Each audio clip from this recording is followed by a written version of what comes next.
뭐 홍수가 난다, 뭐 수해가 난다, 뭐 불이 난다 이러면은 나 있을 때는 우선 김일성이 초상화부터 이제 안전한 곳으로 모신다 이거죠. 이제 그 다음에가 거든요. 다 지고 나왔더래잖아요. 안전한 곳으로 이송해야 되는데 사람 탈 자리였는데 다 지고 나왔더래잖아요. 살던 것은 황해남도 해주시 해청동 76반에 살다가 2011년 6월 10일 날 대한민국으로 탈북자 김영철이라고 합니다. 오늘 이렇게 불러주셔서 영광입니다. 북한은 모든 게 다 배급 체계거든요. 먹는 것도 배급이고 직업도 배급이에요. 배치를 하니까 노동부에서 너 탄광에 가라, 너 군대 나가라, 너 농장원이다. 노동부에서 배치를 해요. 학교를 졸업하면. 우리나라는 그게 없잖아요. 어디면 내가 아는 데 가서 면접해서 뭐 오케이 하면 거기 가서 일하는 거고 이러는데 북한은 배치거든요. 철저하게. 지명, 너 어디 가라, 너 어디 가라. 대학도 지명, 너 이사대, 너는 농대 이렇게 지적을 해서 가요. 그러다 나니까 국가에서 배급도 주고 직업도 배치해서 이제 거기서 일을 하면 배급도 받고 월급도 받아잖아요. 근데 배급 체계, 월급 체계는 이미 다 없어졌거든요. 이 채널에서도 많은 탈북자분들이 나와서 말씀을 하셨다니까. 이제 며칠 전이 8.3 날이에요. 8월 3일. 인미 소위품 생산날이라고 해가지고 그래서 직장제들이 오히려 직장에다 돈을 내고 나 출근해 준 것처럼 해줘라. 나 있을 때만 해도 2만 원씩 냈거든요. 한 달에 내가 월급을 2천 원을 받는데 국가 월급이 직장에다 오히려 2만 원을 내고 내가 장사를 해요. 그게 이제 8.3뿌리 하거든요. 북한에서. 북한 그 말로. 근데 이제 그게 무너지다 나니까 이제는 개인들이 차를 가지고 뭐 선반도 있고 뭐 용접기도 있고 뭐 배도 만들고 뭐 그런 시스템이 돼 있다고 그래요. 근데 그걸 개인 명의로는 안 되고 뭐 군부대만 군부대다 적을 걸어놓고 등록은 하고 이런 식으로 돼 있다고 그러더라고요. 그래서 제가 있을 때만 해도 북한에 돈주 했거든요. 뭐 내가 있을 때만 해도 한 2만 달러, 3만 달러 있는 사람이 돈주였었는데 지금은 2만 달러 같은 거는 저기로 가라. 그래서 50만, 100만 달러씩 가지고 있는 사람들이 부지기수라고 있더라고요. 그 정도로 변했대요. 북한도. 국가에서 통제를 못하는 거죠. 그러니까 내가 소속된 사군단이만 사군단, 황해남도 뭐 도당이만 도당에다 적을 걸어놓고 거기다 이제 돈을 얼마 내는 거죠. 내고 그 나머지는 눈 감아주는 거죠. 그래서 저는 그거를 보면서 북한에도 뭐 아주 그건 이상한 자본주의죠. 그런 게 들어갔구나. 그래서 이제는 그 체제를 허물 수가 없을 것 같아요. 그게 너무 서로 또 그 사람들끼리 경쟁을 하고 누가 더 센 기관을 내 등에다 엎냐, 누가 더 김정일이한테 가깝게 가냐, 여기에 따라서 뭐 보위부 검열도 그렇고 뭐 검찰서 검열이라든가 이런 것까지도 다 커버할 수 있으니까 돈의 전쟁이 벌어졌다고 그래요. 북한에서. 북한도 제가 있을 때하고는 완전히 달라졌더라고요. 여기로 말하면 조그만 회사를 운영하는 거죠. 그렇게 해서 북한 체제가 이제 그 운영 자금으로 많이 그쪽으로 들어가는 걸로 그렇게 알고 있습니다. 많이 변했죠. 그러니까 북한도 이제는. 여기서 우리가 이제 그 오판하지 말아야 될 게 그게 뭐 황해남도, 황해북도에 불과 몇십 명밖에 안 된다는 거죠. 그런 사람이. 나머지는 진짜 뭐 구석기 시대처럼 그렇게 사는 거죠.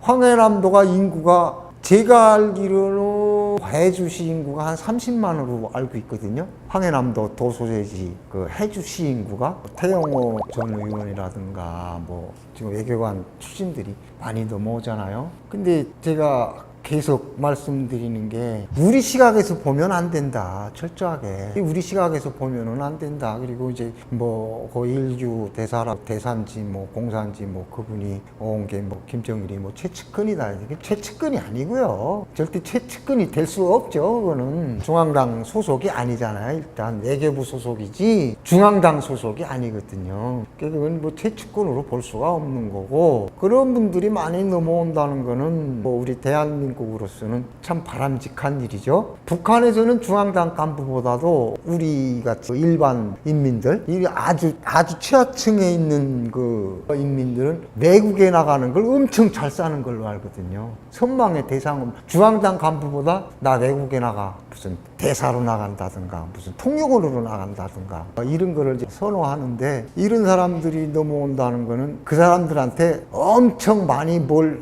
내라고는가 봐요. 대사면은 뭐 그 나라의 무슨 관계라든가 뭐 이런 거를 해야 되는데 그 빌미로 해서 뭐 돈을 뭐 한 달에 30만 달러씩 내라. 뭔 돈이 있어서 내요, 그 사람들이. 그러니까 그 사람들은 먹고 살 수 있겠지만 내 자식들까지는 안 될 것 같다. 또 그 대사 자리에서 자기가 마지막까지 우리로 말하면 은퇴까지 할 수 있다는 보장이 없잖아요. 돈은 점점 액수는 올라가고 못하면 충성심이 낮은 걸로 해서 없애버리거든요. 그러니까 이렇게는 안 되겠다. 그래서 그 불안 때문에 저는 넘어온다고 봅니다. 어제 그 이일교 뭐 대사라든가 태영호 의원이라든가 이런 분들이 그 체제가 그렇게 되도록 공헌한 거는 사실이죠. 근데 그게 뭐 그 사람들이 자의적으로 했다고는 저는 안 보는 거고, 그러나 그 사람들이 거기까지 올라가기까지는 엄청 못된 짓은 많이 했을 것이다. 그 생각은 하죠.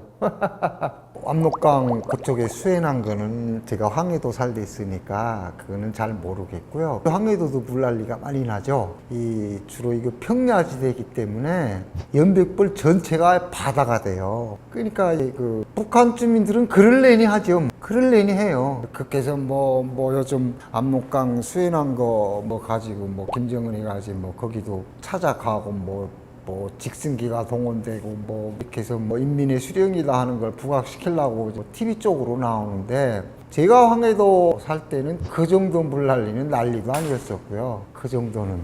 우리 황해도는 황해도 연백벌 전체가 물이 잠겨요. 특히 조수 차이에 만조 때 비가 많이 오면 바다로 빠지지도 못하지. 이러니까 난리가 나. 1년 농사 망하니까. 그러니까 뭐 여론이 못하기보다도 아이고 뭐 하늘이 그러는 걸 어떡하겠나, 우리 장군님이 어떡하겠냐, 뭐 그거죠. 그저 민심이 그렇지. 뭐 워낙 가난하고 못 사는데 어느 정도 뭐 살다가 수해가 나서 그 집이 없어졌다든가 뭐 이러면은 뭐 글쎄 그 흉흉한지 모르겠지만 뭐 다반사니까요. 그리고 북한 TV에서도 보셨겠지만은 북한 집은 콘크리트 집이 없어요. 아파트 내놓고는 다 이게 토피집이거든요. 물 한 번 먹으면 그렇게 또 토피 찍어서 또 짓고 뭐 그렇게 하는 거죠. 뭐 보상 같은 거는 전혀 없고요. 보상을 줄 게 있어야 뭐 보상을 하죠. 제가 알기로는 뭐 그쪽하고 연락되는 사람들하고 통화를 해보니까 알아보니까 이번에 그 비행기 떴잖아요. 직승기가 구조한다고. 그래 한국에서는 제일 큰 재산이 뭐라고 그래야 되나?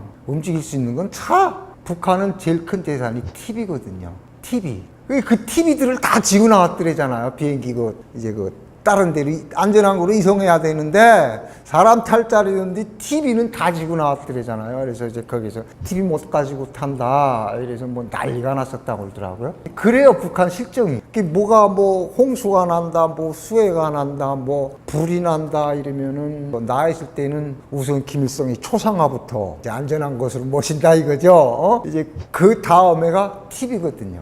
두 번째가 TV부터 지고 나오는데 그거 이제 비행기 타고 가야 되는데 사람 탈 자리인데 그걸 허용을 하나요? 안 하지? 지금 뭐 제 기억으로 더듬어서 하면 북한에는 그 양정 사업소라는 데가 그 8호 창고라는 게 있어요. 김일성, 김정일이 그 전략 물자거든요. 그거 조금 풀어서 벼 몇 킬로씩 놓아주는 거? 거의 끝이죠. 뭐가 있어요? 돈 있어도 뭐 살 데도 없고 뭐 난차죠 뭐. 그게 이를테면은 북한식으로 말하면 모시는 사업이죠. 김정일을 어떻게 모시느냐. 그런데 이제 그 꼬무보트잖아요. 그거 운전한 사람은 아마 어디로 없어졌는지 모를 겁니다. 그쪽으로 몰았으니까 얼마든지 그 피해서 갈 수도 있잖아요. 그런데 우리 영명하신 장군님한테 그 위험을 조성했잖아요. 그 사람은 이제 보나마나 좀 없어졌을 것 같고 제 생각에. 근데 이제 그거를 북한 주민들한테 보여주자고 내보냈는데 아직도 북한에서는 어떻게 장군님을 저렇게 모실 수가 있냐. 또 거기도 이제 그 여러 세력이 있으니까 충성하려는 세력이. 그래서 아마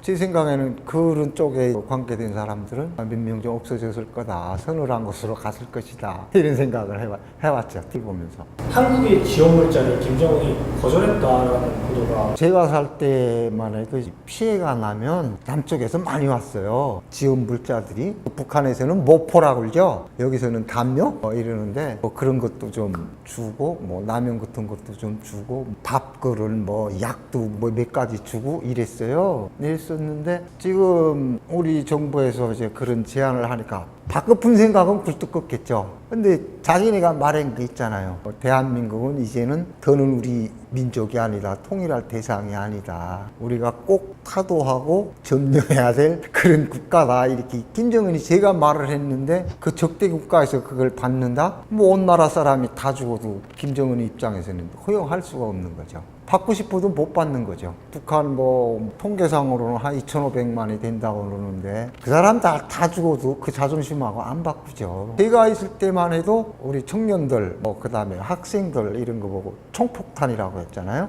800만의 총폭탄이 되자 군인 뭐 한 100만에다가 뭐 사료총 뭐 얼마 뭐 소년단 얼마 해가지고 그 800만만 총폭탄만 있으면 다른 거 다 필요 없다고 직접 말한 사람이 김정일이거든요. 그러다 나니까 그런 거는 개의치 않죠. 괜히 우리나라에서 그 북한 주민들 동향이 어떨까 뭐 이러는데 그 개의치 않는다니까요. 그래서 우리가 뉴스나 북한 소식을 접할 때 그런 각도에서 봐야지 아마 여론이 변할 것이다. 주민들 민심이 숭늉해서 뭐 어떻게 할 것이다. 이거는 북한에서 있을 수가 없는 일이고요. 그게 있을 수 없다는 게 항상 그래왔고 우리 아버지도 그랬고 저도 그랬고 우리 자식들도 그랬으니까 아 세상은 이런가 보다. 다른 나라는 우리보다 더 못 살 것이다. 이런 사람들이 태반이기 때문에 TV나 방송 이런 걸 보면서 우리 대한민국 국민들이나 뭐 정치하는 분들이나 그거를 자꾸 우리나라 각도에서 보거든요. 북한은 그게 아니거든요. 완전히 다른 세상인데 그걸 우리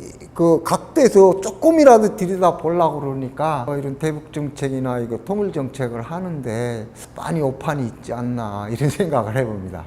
저는 그 신격화라는 게 김일성이 있을 때까지만 해도 그게 통했죠. 그래서 김일성이가 그 94년 7월 8일 날 죽었잖아요. 그때 정말 다 얼었거든요. 북한 주민들이. 다. 김일성이는 영생하는 줄 알았거든요, 진짜. 동네마다 그게 있어요. 만수무강 그 영생탑이 있거든요. 그 죽고선 그 영생탑이고 살아있을 때는 그 김일성 원수님의 만수무강을 삼가 축원합니다 하는 그 콘크리트로 해놓은 한 30m 되는 탑, 그 영탑이 다 있었어요. 매 리마다. 제가 알고 있기로 북한에 한 2,500개가 넘는 리가 있는 걸로 알고 있거든요. 군이 한 200개 군이 있는 걸로 알고 있고. 근데 매 리마다 다 있어요, 그 영생. 그때는 그 만수무강 탑이라고 했는데 그게 다 있거든요. 그래서 그때까지만 해도 김일성이는 죽는 사람이 아닌 걸로 알았거든요. 진짜 하늘이 내는 사람으로 북한 사람들이 그렇게 됐어요. 김일성이가 말하는 거는 곧 법이고 뭐 그대로만 하면 우리는 행복한 거다. 세상에 부러움 없이 산다. 그렇게 해서 김일성이가 평생 이 밥에 고깃국에 기아집에 이렇게 한 거잖아요. 근데 그 끝내 못하고 죽었잖아요. 그러다가 근데 그때만 해도 배급은 잘 줬거든요. 월급도 잘 나왔고 잘 나왔어요. 또 상점에도 북한에는 또 가격이 국전 가격이 있고 시장 가격이 있거든요. 국가에서 가격을 다 매겨놨어요. 신발은 2원 30전 운동화 한 켤레, 숟갈은 15전, 이렇게 국전 가격을 다 매겨놨다고요. 근데 그 팔 게 있냐고요. 그게 보장이 돼야 되는데 상점에서 실제 국가에서 정한 가격으로 팔아야 하잖아요. 근데 그게 없어. 장마당에는 많아. 신발 한 켤레 5,000원, 6,000원을 해요. 2원 50전짜리가. 김일성이 때는 그게 어느 정도 유지가 됐다고요. 근데 김정일이가 들어앉으면서 그게 무너지다 나니까 그때부터 이제 흔들렸는데 지금 김정은 시대 이제는 무너졌다고 봐야죠. 이제는 김일성이도 죽고 김정일이도 죽었잖아요. 안 죽을 줄 아는 놈들이 다 죽었거든요. 그걸 신격화하려고 금수산 태영궁전이라는 거기에다가 시체를 이제 갖다 놓고 지금도 그 구경하러 가는지 모르겠어요. 직장에서 조직에서 시체 보러 가거든요. 저는 신격화 이제 그 작업은 이미 끝났고 그러다 나니까 독재는 더 강화될 것이다. 그렇게 보는 거죠. 신격화는 이제 끝났어요. 안 돼요, 이제는.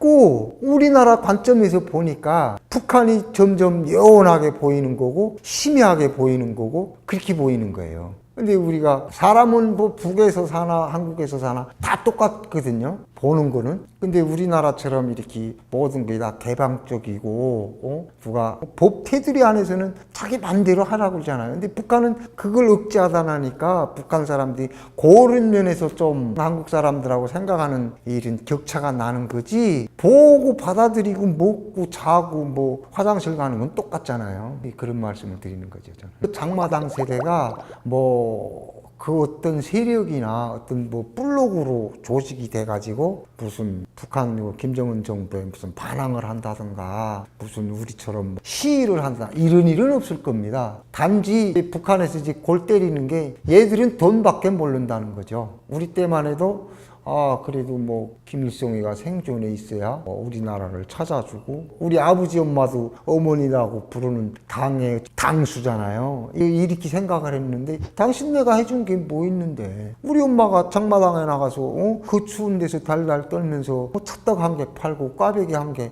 팔고 이걸로나 대학 다니고 이렇게 한 건데 니네가 뭔데 그게 국가가 아니 완전히 무너졌다는 거죠. 그러니까 관심이 없는 거예요. 김주애가 뭐 후계자가 되든 뭐 김정은이가 뭐 외국 방문 관심이 없다는 거죠. 그게 제일 무서운 거죠. 이거는 아닌 거 같다. 이거는 좋은 거 같다. 분별을 해야 되는데 관심이 없는 거예요. 그게 북한에서는 제일 무서운 거죠. 그렇다고 그 사람들이 그 어떤 세력을 형성을 해서 글쎄 거기도 이더가 하나 나타나면 될 수도 있겠죠. 근데 그 이더가 그 세력을 어떤 세력화해서 맞대응을 하려면 돈이 있어야 하잖아요. 돈은 없거든요. 절대. 그래서 북한이 개방을 안 하는 거예요. 왜? 배가 부르면은 그런 세력이 얼마든지 나오니까. 그러니까 점점 수혜가 하나도 한국에서 쌀을 지원해주가 모아갔다 해도 지원해주면 바꿨다 해도 그게 그 현재는 안 간다는 거죠. 그 사람들을 통제할 수 있고 진압할 수 있는 이런 데 오히려 들어가는 거지. 전 그런 건 많이 봤어요. 우리 한국에서 결핵약 그다음에 이 갓난애기들 먹는 거 이거 우유가루 이런 게 많이 들어왔거든. 그게 다 호위국으로 갔거든요. 호위사령부 김정일이 호위하는 걔들한테 남인이고 찹쌀 주고 다 걔들한테 갔어요. 영양실조 걸린 애들한테 주라고 한 그게 다 거길로 갔다고. 그러니까 저는 우리나라가 인도적 차원에서 수혜 그거는데 거기에 대한 사람들을 지원을 하겠다 이렇게 했지만 그게 잘못되면은 이거 장군님 뭘 아무것도 안 해줘. 숟갈이고 다 없었는데 하다못해 밥 먹을 숟갈이라는 하나씩 줘야지. 이런 세력을 탄압하고 진압하는데 쓰일 수 있다는 거죠. 저는. 그래서 우리나라가 글쎄 우리 지금 이런 정부에서 세계적인 그런 거라든가 국제정치 이런 거를 감안해서 지원을 하겠다고 했는데 이게 잘못하면은 북한 주민들을 오히려 더 탄압하고 아주 노예로 만드는 데 쓰일 수 있다는 거죠. 우리가 거기 가서 그 사람들한테 직접은 못 두잖아요. 그래서 저는 우리나라에서 인도적으로 식량을 지원한다든가 그 어떤 생필품을 지원한다고 하면은 좀 투명성 있게 우리가 주겠다. 직접 우리가 가서. 그러면 비리도 없어질 거 아닙니까?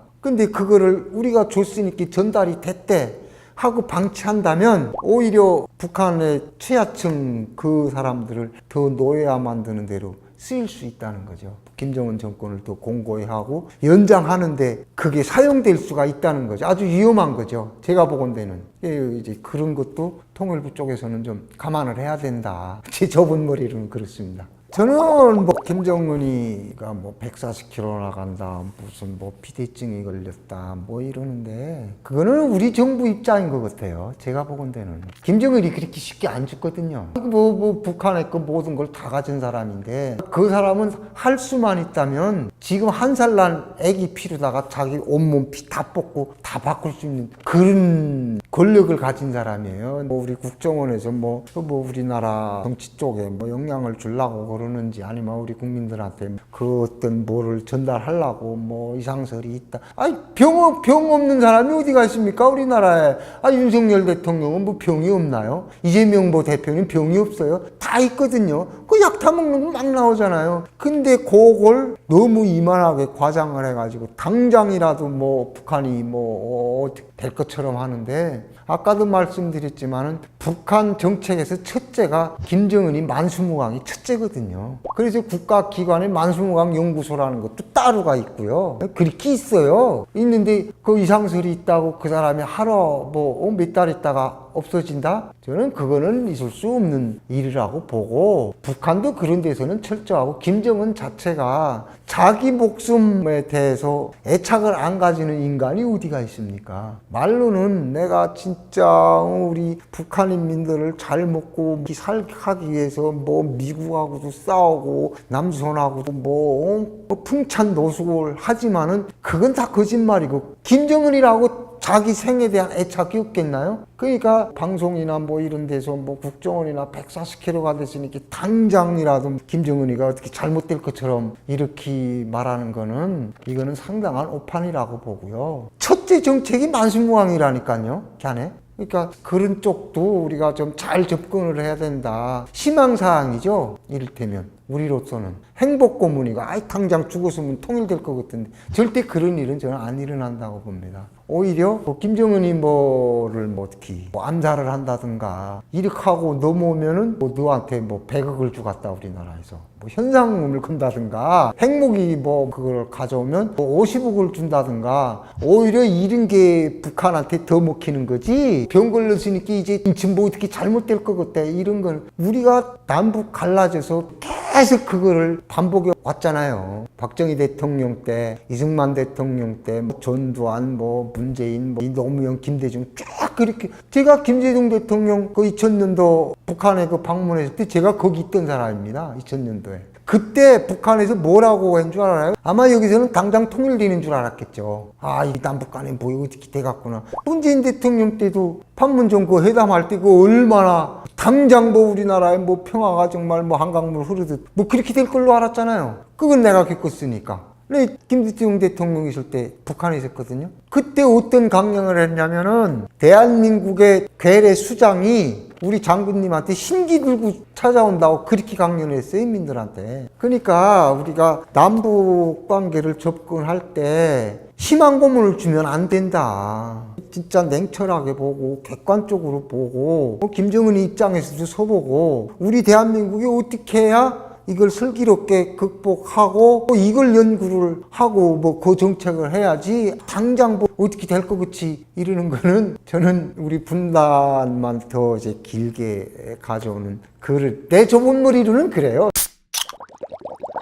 어느 채널에 와서 북한에 대해서 어떻게 보냐 하는 거에 대해서 제 생각을 말씀드린 겁니다. 제가 북한에서도 살아봤고 또 한국에서도 실제 이제 컴프레잖아요. 이제 한국 사장님들을 대상해서 이제 서비스도 하고 파는 그런 직업이다 보니까 이제 한국 분들하고 많이 대화도 나누고 식사도 하고 이런 기회가 많아요. 그래서 생각을 이제 다방면적으로 가진, 요즘 말하는 보수 쪽 사람들도 많이 만나봤고 또 진보 쪽 사람들도 많이 만나보고 했어요. 그래서 제가 이제 보수라는 게 뭘까, 진보라는 게 뭘까 아직도 모르겠어요. 그게 뭔지. 보수의 가치는 뭐고 진보의 가치는 뭐냐, 이런 거에 대해서 항상 이제 의문점을 가지고 나도 이제 거기서 이제 정답을 찾으려고 이제 많이 여러 사람 만나보는 과정에 오늘 이 채널에 와서 물어보니까 제가 이제 한국에서 14년 살았던 그 경험, 북한에서 한 40년 살았던 그 경험을 서로 이제 그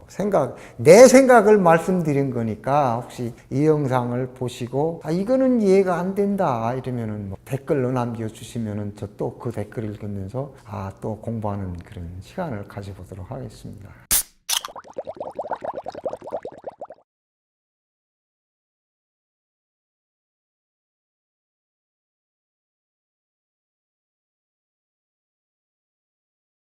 분명히 그 증산도가 아니야. 배도 희한한 배도, 야, 이거 남조선에 왔네, 우리가 이거. 그거 알고 보니까 이게 연평도예요. 우리가 연평도에 들어간 거야. 야, 이거 큰일 났구나. 남조선에 왔구나, 이거. 근데 어디서 나타난지 배가 나타나가지고 11년도에 북한 떠나서 김포에서 자리 잡고 지금은 잘 살고 있는 탈북자 김영철입니다. 반갑습니다.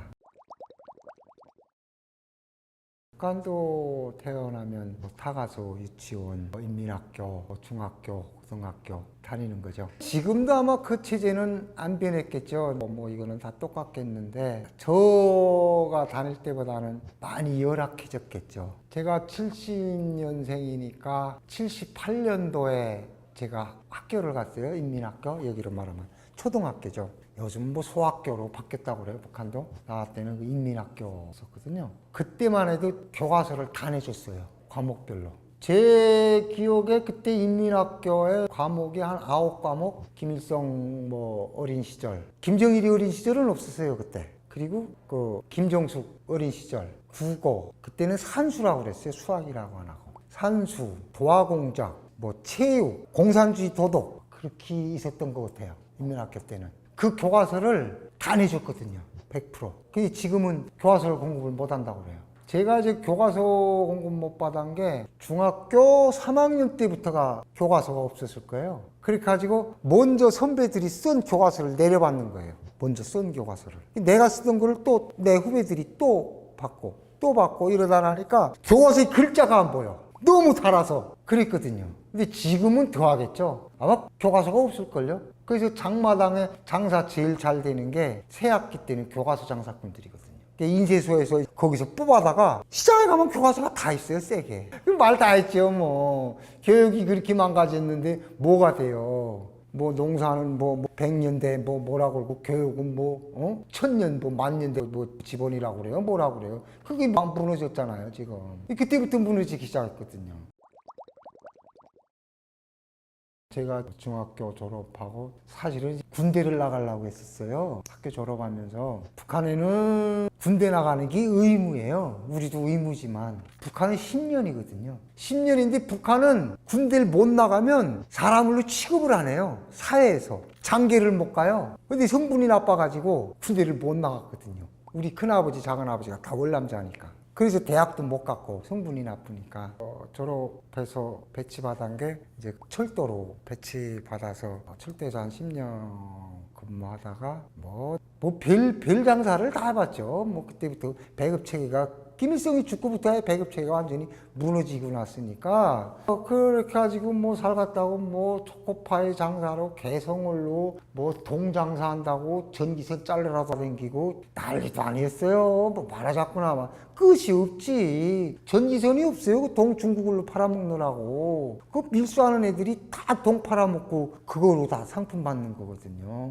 그게 다 총살감들이죠. 북한으로 말하면은. 그러다가 야 이게 안 되겠다 해서 북한에서는 먹을 게 왕이에요. 먹을 게. 돈 안만 많아야 필요 없어요. 쌀이 화폐거든요. 화폐. 황해남도에서는. 그러니까 TV 얼마, 쌀 몇 톤, 냉장고 얼마, 쌀 2톤. 돈으로 얼마가 아니라 쌀로 규정이 돼. 쌀로. 신발, 운동화 얼마, 쌀 10kg. 장마당에서도 이거 정육 나 있을 때만 해도 그랬어요. 내가 고기 1kg를 사 먹으러 가겠다. 돼지고기 사 먹으러 가면 고기 얼마요? 쌀 3kg요. 정해져 있어요. 쌀이 맞는 화폐라고요. 그러다 나니까 북한에서는 쌀을 갖고만 있으면 올라가요. 무조건. 이제 북한에서 장사 비법이 아무래도 가을철은 쌀이 많잖아요. 가을에 있는 돈 없는 돈 꼬서라도 가을에 쌀 뒷다 사놓는 거예요. 나 있을 때만 해도 그때 쌀 1kg가 가을에 한 500원, 450원, 400원 이렇게 했거든요. 가을철이 뒷다 사놓는 거야. 집에다가 쌀을 한 톤이고 10톤이고 싸놓는 거예요. 싸놓고 그 다음에 추석까지만 버티면 무조건 따따 버리거든요. 1,500원. 500원에 산 게 무조건 1,500원 올라가요. 법칙이에요, 이건. 피타고라스 정리처럼 법칙이야, 공식이야, 이거는. 아직도 그건 안 깨져요, 절대. 그 쌀 장사만 무조건 부자가 되는 거고, 그러니까 북한의 이제 법기관에서도 무슨 대한민국 상품을 날른다든가 이것보다도 쌀 장사하는 사람들을 잡거든요. 그래서 북한에서는 양정이라고 그러잖아요. 쌀로 정치한다. 북한 중앙당회가 양정부가 따로 있어요. 양정부. 식량할 때 그 양자에 정치하는 그 정자를 해서 쌀로 다스린다는 양정부가 있거든요. 북한에는. 그렇게 돼가지고 쌀을 많이 쟁취해야 되겠다 해가지고 북한에서 이제 군대가 김정일 때는 선군 정치를 해가지고 군대가 우선시 됐거든요. 모든 건 다 군대 다음에 당보다도 군대가 먼저였으니까 그게 이제 군대들한테 워낙 식량이 없으니까 못 주잖아요. 식량은 있다고 해도 고기도 먹여야 되고 하니까 김정일이가 최고사령관 되면서 이제 고기를 먹어야 돼 가지니까 뭐 전국 각지 축산기업 뭐 정지영이 그 1000마리 소 신은 그 개남 목장에다 갖다 놨댔으니까 그거 뭐 새끼 내서 뭐 한다고 다 망하긴 망했지만은 그러다 나니까 고기를 뭐 단백질을 먹여야잖아요 군대한테. 그러니까 이제 부업지를 줘가지고 콩농사를 져서 두부를 만들어 먹여라. 이래서 그때 군부대 부업지 바람이 엄청 불었어요. 산이라는 산은 이거 각도가 37도 이상 되는 산은 다 깎아서 군부대 부업지를 개간을 했거든요. 콩 심어 먹으라고. 그래서 제가 인민 총참모로 통신국 어려운데 부업지 책임자로 들어갔어요. 제가 부업 책임자로 들어갔는데 그 군부대에서 이제 그 통신국만 해도 조금 다른 데하고는 조금 알보병하고는 좀 다른 부분이니까 이 고기 같은 거는 좀 보장이 되고 콩 같은 것도 보장이 되는데 쌀이 절대량이 모자라는 거예요. 잎쌀이. 그렇게 우리 황해도 청단군 영산리에다가 열정보 3만 평이죠. 그 부업지를 해놨는데 농사를 질 줄 아냐고요. 이렇게 나보고 와서 이제 그걸 하려니 그래서 이제 그 부업지를 했거든요. 제가 한 1년 농사를 졌죠. 거기서 농사를 져서 제가 그때 56톤을 보냈어요. 첫 농사를. 그 어려운 데다가 56톤 기차팡동으로 하나지. 대단한 거죠. 근데 무슨 바람이 불었는지 또 최고사령관 명령이 나와가지고 군부대에서 20km 밖에 있는 부업지는 몽땅 해수해서 5호 관리부로 넘겨라는 최고사령관 명령이 떨어졌어요. 5호 관리부는 그 김정일이 선물 생산하는 그런 부서거든요. 그래서 그 군부대 부업지가 그 3만 평이 5호 관리소로 뺏겼어요. 김정일이 교신데 어디다 대고 허리질을 해요. 내가 그때 당시 야 이거 땅 뺏긴 지주들의 마음이 이렇게같구나. 그때 내 땅은 아니지만은 그렇게 해서 이게 안 되겠다 여기서는 2009년도 화폐개혁하면서 한번 깨져가지고 알거지가 됐다가 또 그 부업지 잡아서 좀 한번 살아보려니까 또 여기는 아니구나 가자 남수원으로 가자 그렇게 해서 탈북을 하게 된 거죠. 그래서 배 타고 바다로 고기 잡으러 나갔어요. 그게 이제 요거 한박도 쪽에 우도가 있거든요. 거기 연평도 이제 그쪽으로 이제 고기 잡이를 나갔는데 제가 이제 한국으로 들어가면은 내가 가족까지 완전히 데리고 올 수 있겠다고 확신을 한 게 북한 수역에는 고기가 없어요. 근데 이제 한국 LLL을 넘어오면 배가 가라앉을 정도로 고기를 잡아가지고 들어가요. 근데 이제 워낙 그 북한하고 이제 한국하고 너무 가까우니까 거기는 이제 기관선은 못 나가거든요. 다 이거 넣어줬는 배 전마 하는데 길이가 한 3.8m 폭이 한 90 이렇게 되는 배 타고 나가는데 둘이서 고기잡이를 하다 나면은 주로 숭어잡이를 많이 했어요. 근데 그 숭어잡이도 그 황해도가 4군단이잖아요. 4군단에서 우리 고기 잡는 그 증산도 그 섬에가 팔정대라고 해군 정대가 하나 있는데 거기 매가 숙제가 떨어져요. 군단에서 오늘 숭어 5톤 올려보내라. 오늘 숭어 뭐 10톤 올려보내라. 아니 바다 지키는 군대가 숭어가 어디가 있냐고요. 그러니까 우리 고기잡이 나갈 땐 배도 길목을 다 빼쳐야 무조건 다 빼친다고요. 그렇게 해서 그 숙제를 올려보낸 숙제를 한다고요. 이 군단에서 숙제 떨어졌대 하면 무슨 산수 문제 풀고 뭐 훈련을 하는 숙제가 아니라 뭐 올려보내라는 숙제거든요. 그렇게 해서 많이 뺏겼죠. 그러려니까 벌써 바다에 이제 배를 나가려면은 뭘 다 끼고 나가야 돼요. 카바 서줄 수 있는 사람, 나 뒤에서 카바 서줄 수 있는 사람, 그물 뺏기면 그물 찾아주고 고기 뺏기면 고기 찾아줄 그런 카바를 끼고 나가야 된다고요, 다. 근데 정대에서 고기가 뺏겼다. 그러면 거기 증산도에가 정대가 있고 한 개 경비 대대가 있어요. 아니, 중대지 중대. 중대장이 또 정대 가서 그거 내가 내보낸 배인데 고기 뺏겼다는데 좀 돌려달라. 그러면 또 돌려준다고요. 안 줘. 정대 놈들이 고기를 안 줘. 그러면 정대 사람들은 배 안 내보내나요? 그러면 이거 육군에서 그놈 거를 그물이고 배고 다 뺏겨요. 그러니까 서로가 봐준다고요. 그런 식으로 나갔어요. 나가다 나니까 정보들을 다 아는 거죠. 해상 쪽에서 검열 들어온다면 그 경비대 중대에서 정부에다 오늘 그 군단에서 검열 내려오니까 바다에 나갔다가 며칠 날 들어오지 말라고 해야 들어오지 말든가 아니 나가지 말든가. 또 바다에서 정대 검열 나오면 정대에서 경비대가 대줘요. 오늘 바다에 수상을로 검열 나오니까 남쪽 수역에 가 있으라고. 그래서 한박도에 가서 붙어 있어요. 고기 잡아갖고 검열 끝날 때까지. 그러면은 거기가 내가 알기로는 그 한국 수역으로 알고 있었거든요. 그때 당시. 그 한박도는 남조선 거니까 가지 말라 이랬어요. 그 정대에서도 그렇고 중대에서도 그렇고. 한박도에 붙어 있다가 갔다 오고 그러면 나오고 이렇게 왔거든요. 근데 그러면 이제 그 한국 지금 보면은 경비정 걷기도 하고 해양경찰 걷기도 하고 헷갈리는데 그 사람들이 쭉 돌아보다가 와서 가라고 그래요. 사람도 안 보여 한국뱅. 방송을로 따라고. 가라고. 그러면 우리 지금 검열 왔으니까 저 가만 간다고. 그러면 또 가만히 있어요. 거기서 지키고 있어요. 갈 때까지 간다고요. 안개가 끼다든가 해물이 껴서 이제 길을 잘못 들잖아요. 한 번은 해무가 들어서 북쪽으로 간다고 방향을 잡고 갔는데 어둠이 섬이 나오는 거야. 보니까 분명히 그 증산도가 아니야. 배도 희한한 배도 야 이거 남조선에 왔네 우리가 이거. 그거 알고 보니까 이게 연평도예요. 우리가 연평도에 들어간 거야. 야 이거 큰일 났구나. 남조선에 왔구나 이거. 그때 내가 가족을 생각 안 했다면 바로 거기서 떨어졌으면 됐죠. 바로 올 수도 있었죠. 근데 나는 가족을 데리고 와야 되니까 그 연평도더라고 거기가. 근데 어디서 나타난지 배가 나타나가지고 나침반 주고 여기로 가면 당신들 경비정이 있으니까 가라고 대줘요. 나침반까지 주면서 빵 주고 배고프니까 빵 좀 달라니까 빵 주고 우유 주고. 이게 북한 놈들이 얼마나 염치가 두껍냐면 빵 주고 나침반 주고 우유 주고. 우유 우리가 먹어나 봤어요? 북한에 우유 없습니다. 어떤 북한 사람들 북한에서 우유 먹던 것처럼 말하는데 콩우유는 있어요. 그게 콩우유라. 우유죠 콩국. 북한에 우유 없어요. 장담하는데 그 우유 먹었다는 거는 간첩입니다. 그거는 우유 없어요. 북한에 우유를 줘요. 근데 거기다가 더 신기한 건 담배까지 달라고 그래요. 담배도 좀 달라고. 그럼 담배도 줘요 한국에서. 일로 가야 되겠다. 일로 가야 되겠다. 그렇게 해서 제가 우리 애 엄마를 한 6개월을 설득을 해서 가자. 남조선에 가자. 그래서 애들 다 데리고 배로다가 그렇게 해서 증산도에서 그때가 6월 10일 밤 10시 한 50분 그때 떠나가지고 노조에서 여기 한국당에 도착한 게 2시간 반 만에 왔으니까 가족 데리고. 그렇게 해서 대한민국에 진짜 무사히 가족 다 데리고 그렇게 하고 왔습니다 저는.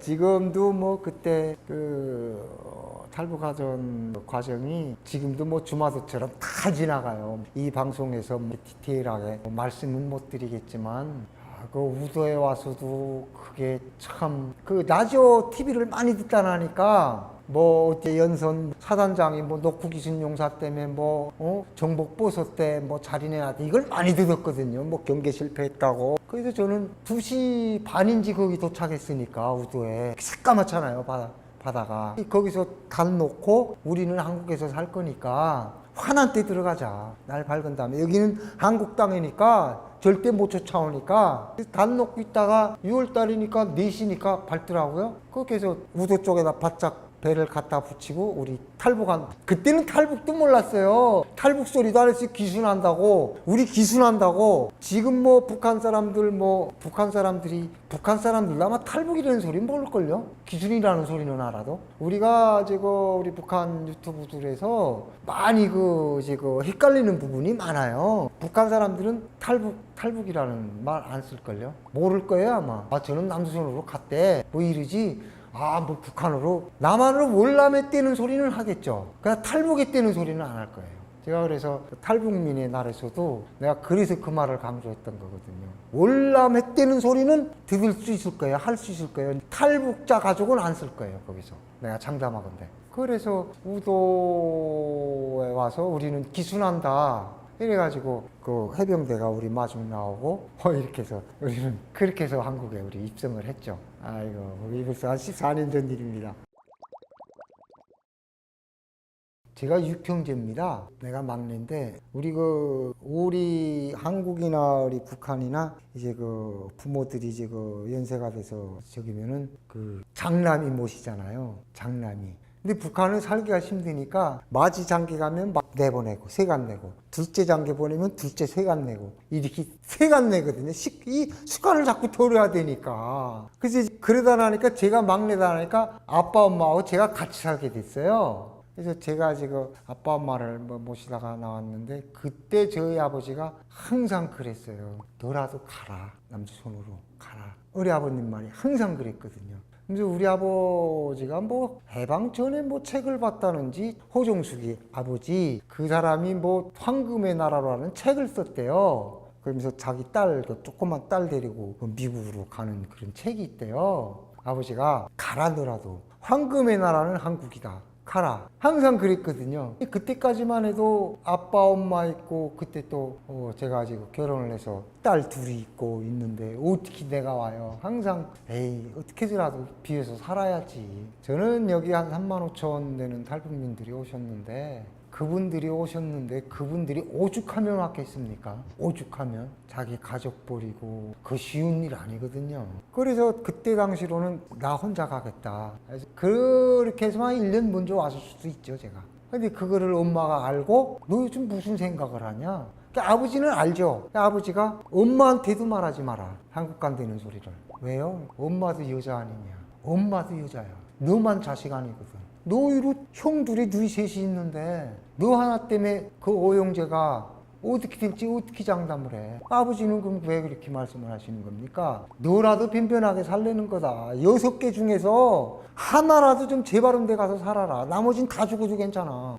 우리 아버지가 그랬거든요. 그래서 엄마한테도 말을 안 하고 있었는데 엄마가 그러니 너 지금 무슨 생각을 하니? 뭔 생각을 해요? 너 거기 갈라 그러지? 거기가 어딘데? 저기 남조선 말이야. 아래 동네 갈라 그러지? 아니야. 아래 동네를 가. 엄마 무슨 소리라? 거기 가고프면 가. 뭐 그러니까 엄마가 가갔으면 안 막는다. 가라. 가는데 다 데리고 가라. 너희 가족. 그래서 내가 그때 그날 저녁에 엄마가 아버지 다 있는 데서 나 앉혀놓고 이제 그 말씀을 하시. 다 데리고 가라 가족을. 나는 그때까지만 해도 가족을 뭐 우리 애들, 우리 와이프, 아빠, 엄마, 형제 이걸 가족인 줄 알았어요. 근데 우리 아버지가 하시는 말씀이 가족 아빠 엄마 빼고 형 누나 다 빼고 너 섹시하고 네 자식들 그게 네 가족이야.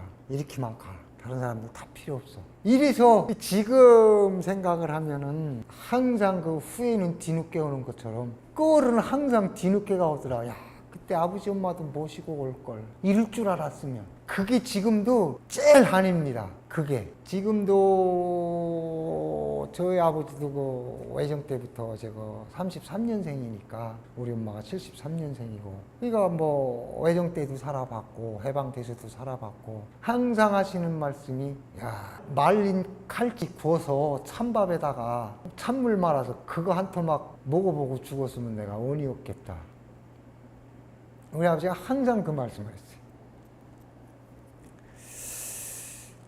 지금 뭐 갈치, 조기 이거 먹기 싫어서 안 먹는 걸 보면 아빠 엄마 생각 많이 나죠. 그때 지금은 뭐 이 세상에 안 계시지만 아빠 엄마가 이렇게 등 떠밀고 한국까지 오기 얼마나 우리 아빠 엄마가 그렇게 기도를 했겠습니까? 항상 저스러운 마음이고 그래서 더 열심히 사는 것 같습니다. 제가 그렇게 탈북을 했는데 지금 뭐 나나 이렇게 와서 정말 북한 말로 정말 세상에 부름 없어라 이렇게 사는 거를 보면 내가 과연 이렇게 살아도 되는가. 나 하나 때문에 우리 가족은 어디로 간지 다 없어졌거든요.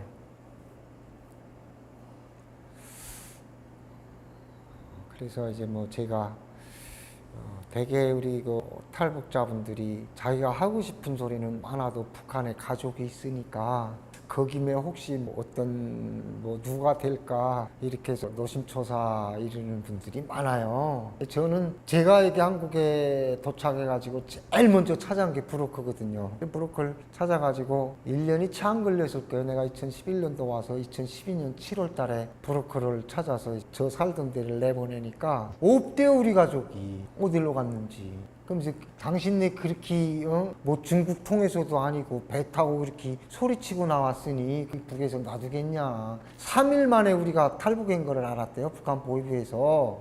그래가지고 엄청 뭐 우리 아빠랑 엄마랑은 뭐 어디 간지 후에 들리는 소리는 아버지는 뭐 당신이 목숨을 당신 손으로 뭐 그런 소문도 있고, 우리 엄마는 추방을 나가다 나니까 길에서 이제 얼어 죽었다고 그러더라고요. 우리 엄마는. 우리 뭐 형제들은 어디 간지 없고, 이런 거를 보면 야, 어떤 때는 힘들고 그래도 내가 거기서 살았으면 우리 가족은 괜찮았지 않았나 이런 생각도 있고, 또 한편으로는 우리 가족의 희생이 대가로 내가 여기 와서 이 정도까지 살고 이런 방송에까지 나와서 제가 말을 하는 거를 보면 더 열심히 살아야 되겠다. 얻는 팔지 말고 항상 저 가족한테는 좀 미안한 마음도 있고, 통일이 되면은 원래는지 항상 뭐 이렇게 죄스러운 마음이죠. 뭐 이렇게 사는 게 너무 고급진 음식 먹고 이럴 때만 항상 엄마 아빠 생각이 납니다. 항상.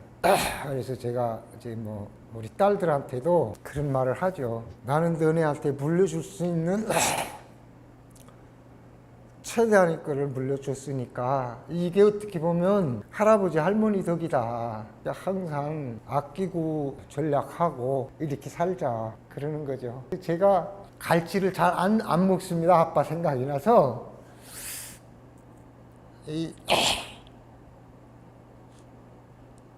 이런 게 아마 제 트라우마인 것 같아요.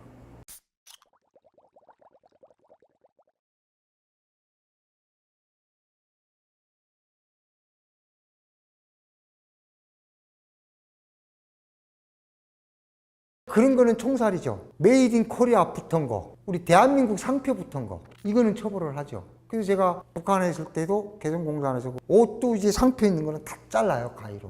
그게 분명 보면 이게 남자 정권 같은데 없어, 상표가. 그거 있으면 걸리거든요. 근데 이제 그게 대한민국 만세라고 쓴 걸 북한 놈들이 지금 무슨 대한민국 만세가 뭔지 알아요? 근데 그거는 안 지우고 이거만 지우는, 여기 있는 것만 지우는 거예요. 그거는 몰라, 북한 사람들이. 단속할 때 걸리면은, 합동 단속에 걸리면 못 빠져나가요. 합동 단속에 걸리면. 이게 무슨 말이냐면 2011년 6월 10일 날 대한민국으로 탈북자 김영철이라고 합니다. 저는 북한에서 처음에 학교 졸업할 때는 철도로 배치를 받았어요. 철도. 여기로 말하면 뭐 코레일, 뭐 한국철도공사, 이런 걸로 해서 이제 거기 선로반이라고 철길 관리하는 거, 거기로 학교 졸업하자마자 이제 거기로 배치받아가지고 거기서 한 10년, 그것도 이제 군대예요. 철도도. 북한은 군대거든요. 이렇게 정복을 다 입어요. 군대처럼 연장 다 달고. 그거 10년 하다가 뭐 별일을 다 해봤죠. 뭐 에아버리도 군부대 창고장도 하고, 뭐 그다음에 뭐 군부대 부업지 뭐 책임자도 해보고, 뭐 이러다가 양국으로 모은 거죠. 이런 뭐 북한에서는 제가 이제 그 선생님 말씀 들으면서 북한에서 무슨 일을 하셨습니까? 이렇게 하면 대탈북자들이 뭐 나는 뭐 밀수했습니다. 뭐 그게 직업처럼, 그게 우리 국민들한테 북한에 무슨 저 밀수하는 무슨 직업이 따로 있는가 보네, 이렇게 말하자면 판단에 미스를 가게 하는 이런 분들이 있어요. 북한에는 직업이라는 게 먹고 사는 건 다 직업이죠. 그렇죠? 어떻게 보면. 근데 북한에서는 직업은 국가에서 지정해 준 거, 이것만 직업이죠. 근데 요즘 이제 그 체계가 허물어지다 나니까 밀수도 하고 뭐 달러 장사도 하고 뭐 별 희한한 게 다 있죠. 뭐 여자들을 뭐 여기처럼 성매매하는 그런 것도 있고, 먹고 살려니까 뭐 재간 있습니까? 뭐 어떤 수단과 방법을 해서라도 먹고 살아야지. 강도질도 직업이잖아요. 그렇게 따지고 놓고 보면. 그러니까 제가 이제 그 직업이라는 거에 대해서도 뭐 북에서는 생각도 못 해봤고요. 여기 와서 과연 직업이라는 게 뭘까 하고 그 생각을 해봤거든요. 뭐 직업이면은 뭐 회사에 들어가서 일단 월급을 받는 뭐 그런 것도 있고, 뭐 제가 라디오를 들어보니까 직업을 규정하는 게 어떤 일을 해서 돈을 버는가, 이게 뭐 직업이라고, 그게 뭐 2만 개가 넘는다고 그래요. 직업 종류가. KBS 나왔던 거 아니에요? 북에 있을 때 들었던 소리인데, 근데 북한에서 직업을 따지면 과연 10,000개가 될까 하는 생각을 내가 해보거든요. 근데 여기 와서 직업에 대해서 보면은 어쨌든 먹고 살려고 이제 몸을 자기 육신을 팔든지 움직여서 돈을 버는 게 일하는 게 직업이잖아요. 근데 북한에서는 국가에서 주는 배정하는 직업에는 돈을 못 벌어요. 돈을 안 주는 일을 시키고 돈을 안 주는 걸요. 노동의 대가를 줘야잖아요. 그걸 안 주다 나니까 이자같이 팔삼 직업이 많이 생겼죠. 오히려 자기 회사에다가 돈을 내고 한 달 동안, 그러면 돈을 내면 그 직장에서는 내가 한 달 동안 출근한 걸로 출근부에 도장을 찍어줘요. 보배가 저쪽에 안 돼, 출근했으니까. 근데 그 돈 2만 원 낸 거는 당비서라든가 지배인이 그 뒷주머니로 많이 가겠죠. 꼭대기서부터 아래로, 아래서부터 위로, 이제 그 체계가, 공산 체계가 그래요. 뇌물 체계거든요. 뇌물 체계. 그래서 김정은이 제일 옆에, 제일 가까이서 수행하는 사람들도 돈이 얼마나 많으냐, 얼마나 김정은이한테 상납을 잘하냐. 근데 그것도 예지 있게 상납을 해야죠. 기분 좋게. 아니, 그런 사람들이 곁에 있는 거지. 83 직업이라는 게 이를테면은 여자들 같은 경우는 마약 장사하고, 북한에 마약이 이제 7, 80%가 약을 한대요. 우리나라도 그게 심각한 상황이지만 북한은 오히려 감기약을 오름인지 그걸 먹는데 그건 안 되잖아요. 근데 그게 완전히 보편화가 됐더라고요. 말 듣어보니까. 여기도 그렇게 하다가 온 사람들 많아요. 우리 탈북자 속에도. 그게 그런 정도로 일상화가 됐단 말이에요. 마약 그거 하는 사람이 있고 몸 파는 사람이 있고. 내가 있을 때도 우리 집 앞에 그 용수라는 사람이 있었는데 자기 마누라를 내보내는 거예요. 돈 벌어라고. 어떻게 해요? 직장에서는 돈을 안 주지. 먹고 살아야지. 아들 하나 있는 건 배고프다고 울지. 이게 역전 앞에 나가서 방꽃 사세요, 방꽃 사세요. 시집 온 지 몇 달 안 된 새각시가 그러고 있어요. 그게 이를테면 그것도 직업이죠. 그것도. 그러다 나니까 우리 탈북자들과 유튜브들 보면은 북쪽에서 해산이나 해령 이쪽에서 온 사람들이 밀수 아닌 사람이 없더라고요. 그렇게 해야 사니까. 근데 이제 그게 무슨 일을 했냐 하면 나 북한에서 밀수 왕이었어요, 밀수 대장이었어요. 이러니까 우리 국민들한테는 북한에서 무슨 밀수하는 무슨 직업이 있나 이렇게 생각을 하는데, 이런 부분은 이 채널을 통해서 좀 바로 잡아야 되겠다 이 말씀을 드리는 거죠. 그래서 저는 황해남도에 있었으니까 황해남도에는 밀수가 없어요. 밀수할 수가 없죠. 국경하고 워낙 멀리 떨어져 있으니까. 압록강까지 가려면 한 달 동안 가야 되는데 해산 쪽 가려면 어떻게 그거 무슨 수로 장사를 해요? 안 되는 거죠. 이제 밀수라고 하면 북한 식으로 하면 그것도 밀수죠. 제가 어제 개성공단에서 이제 초코파이, 찰떡파이 이거를 많이 날랐거든요. 근데 그게 장사가 잘 됐어요. 그 초코파이 장사가 엄청 재밌었어요. 그 초코파이라는 게 우리 한국 사장님들이 이제 거기 가서 이제 북한 노동자들을 쓰는 거잖아요. 그 간식으로 주는 거예요. 간식으로. 하나씩 먹으라고. 근데 제가 여기 와서 보니까 제가 이제 컴프레셔를 하잖아요. 개성공단에도 컴프레셔가 들어갈 거 아닙니까? 우리나라 설비가 들어갔으니까 컴프레셔가 들어갔을 거 아닙니까? 그 컴프레셔 개성공단 관리하시던 분이 있어요. 여기 김포에가. 그분은 이제 개성공단을 많이 왔다 갔다 했죠. 근데 이제 그분한테 이제 내가 이제 초코파이, 찰떡파이 날리던 소리를 했거든요. 그래서 그 초코파이가 사장님들이 북한 노동자들 먹으라고 그걸 주는 거예요. 초코파이 하나, 이 찰떡파이 하나. 그 커피는 우리도 사무실에 가면 믹스 커피 무슨 장 먹잖아요. 오면 커피 타주는 게 인사잖아요. 우리나라에. 우리 한국 기업들도 그렇게 했대요.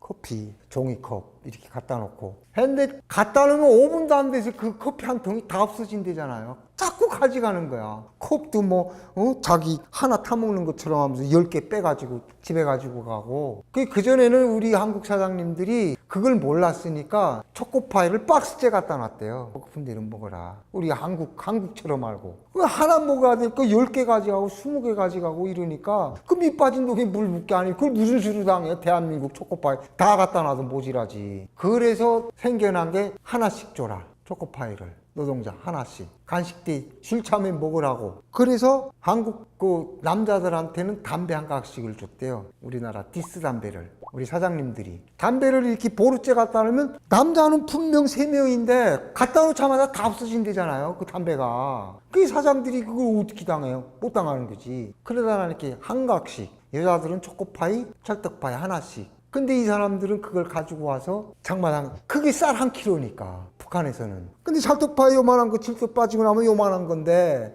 그 코끼리 비슷게 뜨죠 그게. 그러니까 그걸 파는 거예요. 그때 당시 제가 그걸 250원인가에 가져왔어요. 그 개성 가서. 그 개성애가 이제 그 한국 그 회사에 다니는 그 아줌마들을 대상을 해서 걷는 사람이 따로 있어요. 그럼 너 150원에, 너는 200원에. 이렇게 해서 나한테 그걸 250원에 주는 거예요. 그럼 이제 그 사람하고 약속을 하고 열흘 있다가 온다, 뭐 보름 있다가 온다면 그 사람이 많이 모아놓은 날은 한 500개, 뭐 700개 이렇게 모아놨어요 그거를. 그 못 모아놓은 날은 뭐 100개도 될 수도 있고 50개 될 수도 있고. 그걸 나는 250원에 사오는 거죠. 해주장마당에 갖다 팔면은 500원에 넘겨주는 거예요. 그 내가 개성 언제 갔다 온다고 며칠 쯤 온다고 하면 우리 집에 장사꾼들이 한 30명이 와 있어요. 그 초코바에 바꿨다고. 끝나 250에 개성서 갔다가 따블 붙여서 500원에 그 소매꾼들한테 주는 거죠. 나는 이제 그게 도매죠. 이를테면 북한에서 말하는 개성공단에서 나오는 미수를 해서 초코파이를. 그 연결이 되면 그렇게 되네, 그것도. 국가에서 하지 마, 남조선 물품 적지물자라고 해가지고 그걸 못하게 하거든요. 근데 그거를 내가 갖다 팔잖아요. 말하자면 밀수지 몰래. 그렇게 해서 가면은 내가 500원에 주면은 그 사람들은 또 장마당에서 750원에 팔아요. 250원짜리가 실지 소비자한테는 750원에 팔린다고요. 그 북한 사람들은 초코파이를 그렇게 안 좋아해요. 오히려 그 초코파이 다 벗겨내고 먹으면 먹었지, 오히려 찰떡파이가 더 잘 팔렸거든요. 희소성 때문에.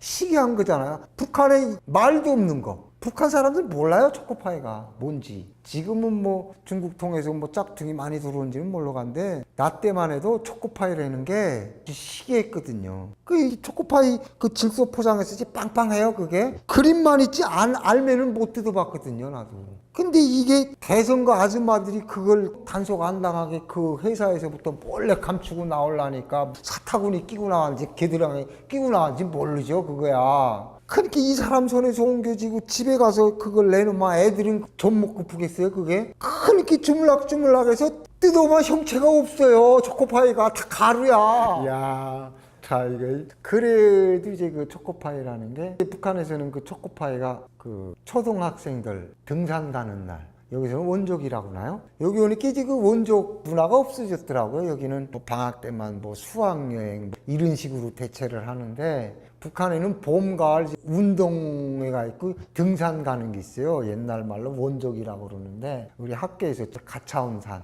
멀리는 못 가니까 학교 한 1,500명이 모여서 노래 부르면서 한 시울이 걸어서 등산을 가요. 그때 갈 때 선생님 도시락을 꼭 싸갖고 가야 되거든요. 우리 집에서 제일 잘한 거.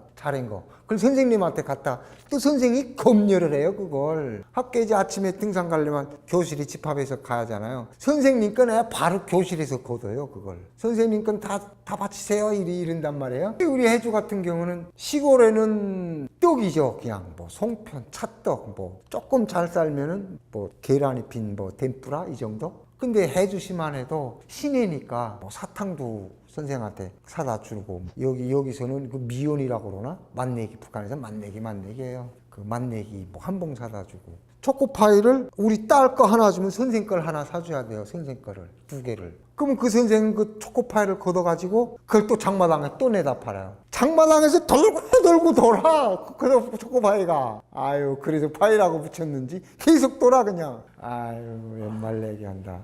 이렇게 해서 초코파이는 북한 사람들이 그렇게 선호를 안 해요. 뭐 평양 사람들은 뭐 초콜릿든지 뭐 이걸 먹어봐서 그 맛을 알리는지 모르겠지만, 우리 황해도 사람들은 초코파이를 그렇게 선호 안 합니다. 맛이 이상하다고 그래요.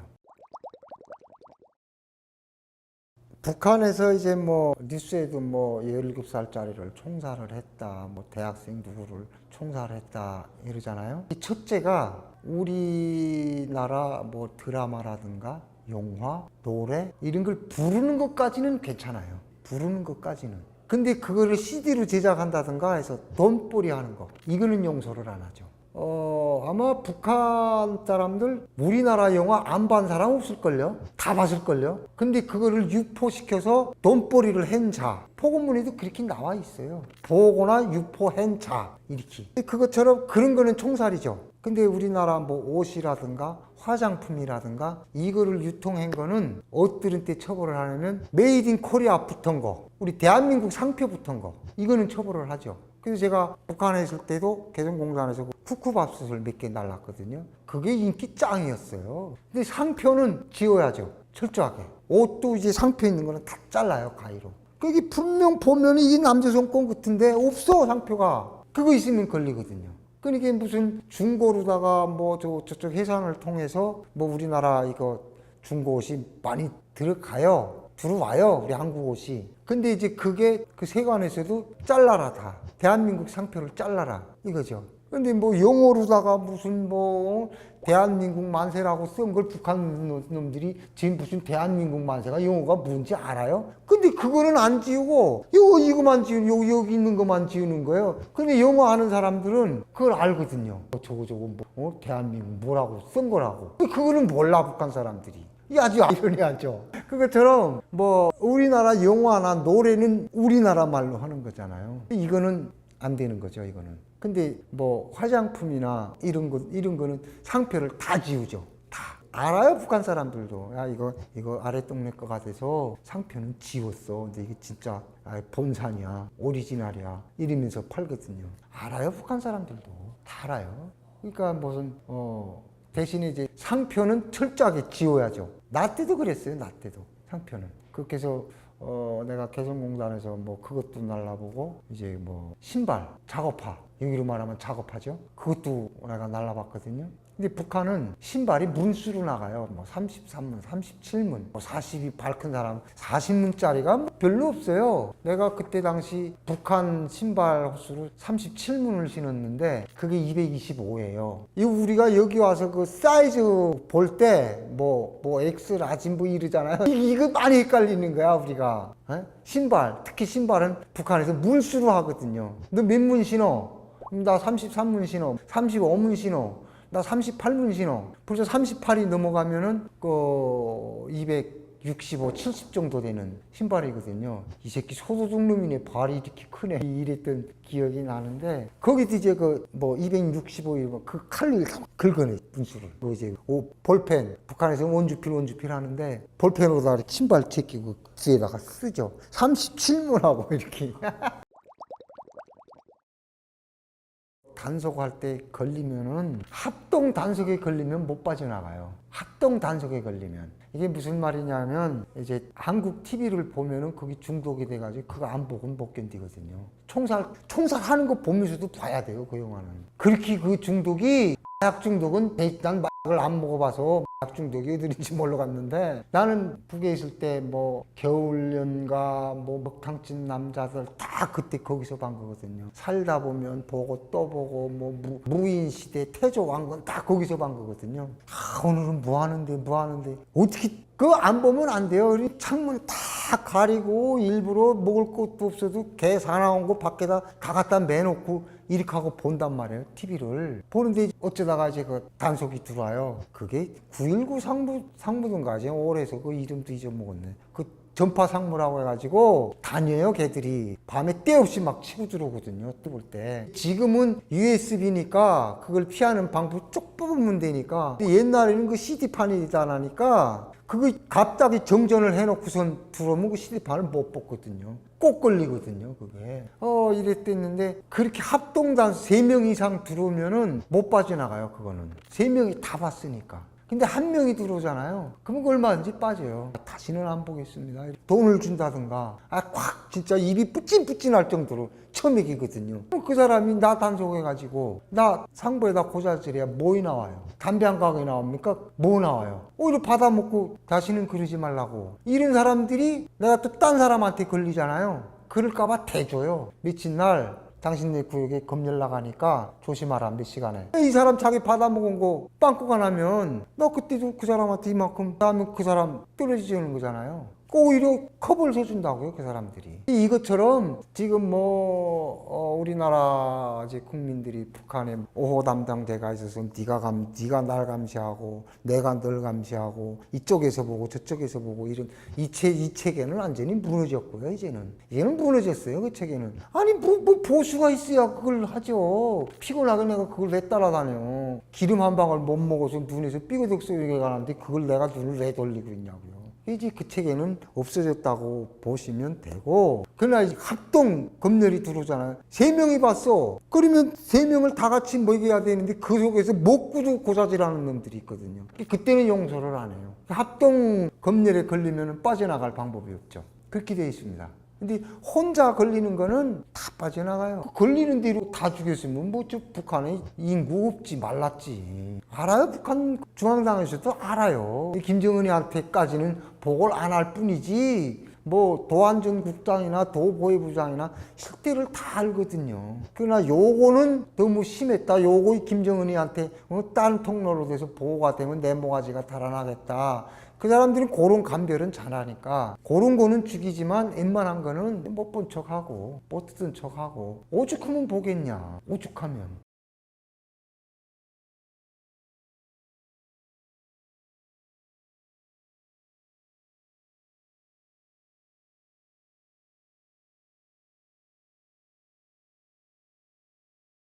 한국 거 보지 말라. 한국 거 사용하지 말라. 대한민국 사람들이 얼마나 치열하게 살고 얼마나 열심히 살고 이거는 안 보여.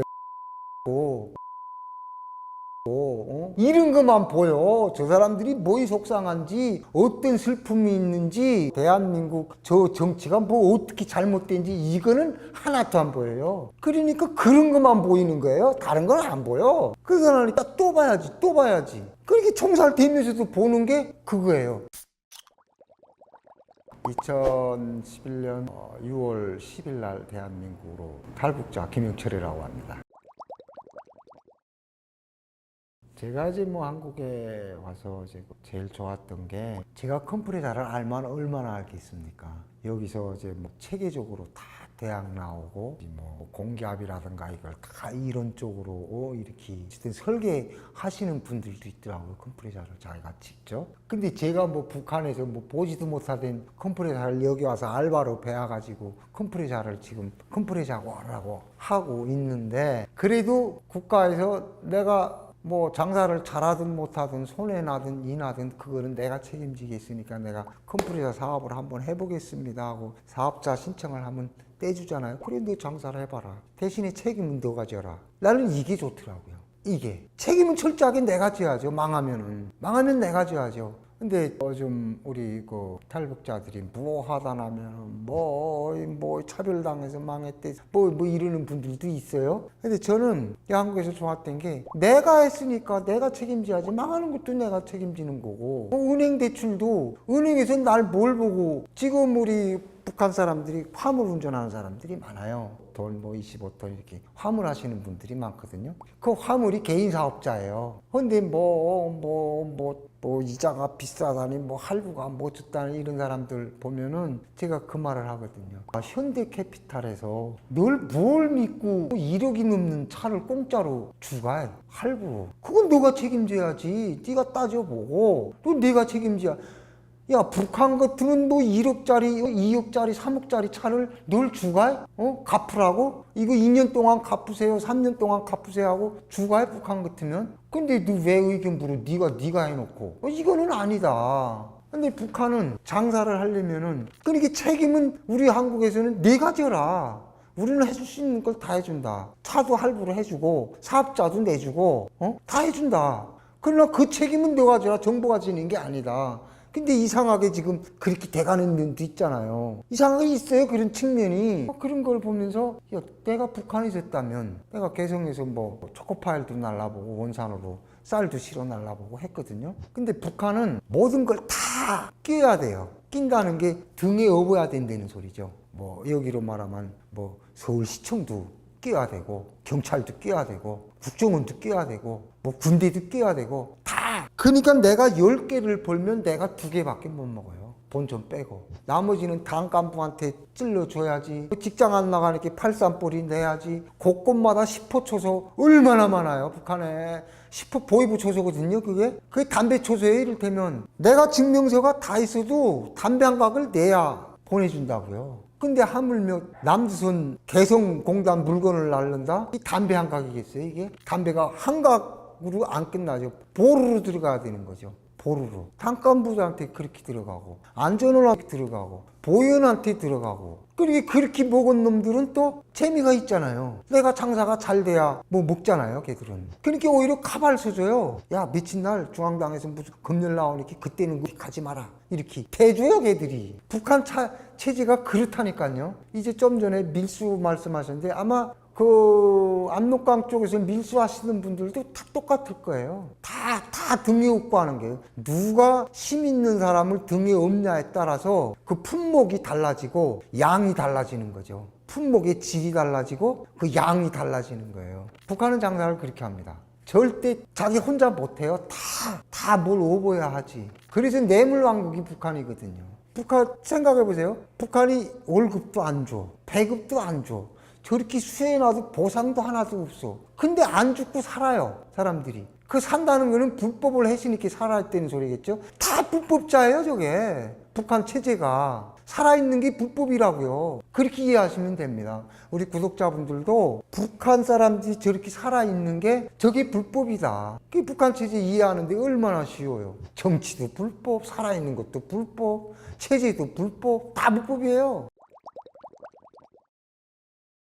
저는 여기 한국에 와서 진짜 많은 걸 배웠어요. 내가 무슨 대학을 다니고 무슨 뭐 어디에 가서 책을 읽어서 배우는 게 아니라 뭐 뉴스나 뭐 이런 뉴스에 아름다운 소식만 나옵니까? 오히려 안 좋은 소식이 더 많이 나오잖아요. 이런 걸 보면서 이게 우리나라가 이렇게 잘 살고 풍요롭고 이런데 이런 현상이 왜 일어날까? 진짜 사람으로서는 하면 안 되는 이런 현상이 많이 일어나잖아요. 사람이 하지 말라고 하면 더 하고프잖아요. 왜 하지 말라고 할까? 왜 하지 말라고 할까, 저거? 북한도 똑같거든요. 한국 거 보지 말라. 한국 거 사용하지 말라. 저 왜 보지 말라고 할까? 저렇게 거지들이 득실득실 하는 나라고, 뭐 미국의 식민지고, 괴뢰 국가 걸 왜 보지 말라고 할까? 그런 의문이 첫째로 드는 거예요. 북한 사람들도 사람인지라 첫째로 드는 거. 근데 한 번 보다 보면 다른 거는 그 한국 드라마나 이런 사람들의 뭐 가슴 아픈 속사연이나 뭐 속상한 그런 사건이나 이런 거는 안 보여. 주위 환경만 뭐 옷 잘 입고 식당 가서 삼계탕 먹고 커피 먹고 차 타고 운전하고 엄마가 사망했다고 눈물 흘리면서 장례식장 막 가는 그 장면, 그것보다도 차 타고 가는 그것만 봐요. 북한 사람들이. 야, 엄마 죽은데 차 타고 가? 아니 저놈들 저렇게 잘 살아? 여기서 뿅 가는 거죠, 1차. 워낙 못 사는 사람들이니까 대한민국 사람들이 얼마나 치열하게 살고 얼마나 열심히 살고 이거는 안 보여. 옷 잘 입고 핸드폰 좋은 거 들고 아주 차 타고 비행기 여행 가고 이런 것만 보여. 저 사람들이 뭐이 속상한지 어떤 슬픔이 있는지 저 대한민국 저 정치가 뭐 어떻게 잘못된지 이거는 하나도 안 보여요. 오직 그거. 나는 북한에서 그 TV 볼 때 우리도 노동자라고 그러지만 북한도 노동자라고 그러거든요. 나는 노동자는 다 삽들고 꽃게질하고 한마디라고 땅 띠지고 벽돌 넣어나르고 이러는 줄 알았어요. 근데 한국 드라마 노동자들이 컴퓨터에만 앉아있어. 아니 무슨 노동자가 저리 컴퓨터만. 또 컴퓨터가 북한은 신기한 거잖아요. 없거든요, 컴퓨터가. 없어요. 우리나라에 컴퓨터 없는 집 있으면 그거 오히려 이상하잖아요. 북한은 컴퓨터 있는 집이 이상한 집이거든요. 에? 그러니까 그런 것만 보이는 거예요. 다른 건 안 보여. 그러니까 나니까 또 봐야지. 그렇게 총살 되면서도 보는 게 그거예요. 저 남순 놈들은 저 괴뢰들이, 특히 남순 괴뢰라고 하는데 왜 보지 말라고? 보니까 뭐 상상도 못하는 세상에서 살아. 아니 저렇게 잘 살아? 아니 뭐 아파트도 1층, 2층, TV도 뭐 이상한 TV 다 켜놓고 살잖아요. 에어컨? 북한 에어컨이 없거든요. 북한 에어컨 없어요. 그렇죠. 잘 살아 선풍기거든요. 에어컨이 없어요. 그러니까 그런 것만 보이는 게 저거 뭘까? 야, 저 에어컨이라는 게 뭐가 저게? 에어컨이란 말도 모르죠. 그런 것만 보이는 거예요, 북한 사람들은. 그러니까 대개 탈북하시는 분들이 한국에 오면은 돈이 쭉 깔린 줄 알죠. 아무 데가나 돈인 줄 알죠. 그러니까 북한에서 그렇게 살다가 오셨으니까 가지고픈 게 얼마나 많아요. 핸드폰도 갖고프지, 차도 타고프지, 냉장고도 그 전지현이가 TV에서 광고하는 400리터짜리 그 냉장고 놓고프지. 사람 욕심은 똑같거든요. 소파도 뭐 희한한 소파. 그거 다 돼요 또. 어? 할부로 다 돼요 그게. 그러니까 다 갖다 놓고 12평짜리 발길이 놓을 자리가 없어. TV도 그 애비 이렇게 쫙 쉬는 거 있잖아요. 뭐 89인치야. 그거 놓고 살아요 탈북자가. 직업도 없는 사람이. 할부로 다 되니까. 근데 그 감당을 어떻게 하냐고요. 그러니까 그렇게 좋은 세상에서 와서 해보니까 그 감당이 안 되니까 야 이거 한국이 이게 아주 이게 나쁘네, 이게 살기 힘드네, 이런 소리가 저절로 나오는 거예요. 저절로. 자기가 한 거는 생각을 안 하고 왜 안 돌봐주냐 이렇게 되는 거예요. 그래서 제가 이 채널에 나와서 우리 탈북자들도 많이 인터뷰를 하신다니까 좋죠. 진짜 끝없이 좋죠. 한국이 끝없이 좋아요. 그러나 자기 분수에 맞게 모든 걸 해야지. 내가 능력도 안 되는데 뭐 에어컨이고 뭐 얼음 나오는 정수기, 비데도 뭐 물 쏘는 거, 뜨뜻한 물 나오는 거 다 갖다 놓고 그걸 어떻게 견디냐고. 할부로 그거 어떻게 돼요? 그거 아마 1000만 원 벌어도 그거 할부 감당이 안 될걸요. 그러다 나니까 그때부터는 이 남순 놈들, 나쁜 놈들이 이 소리가 나오는 거죠. 에? 자기가 한 거는 생각을 안 하고.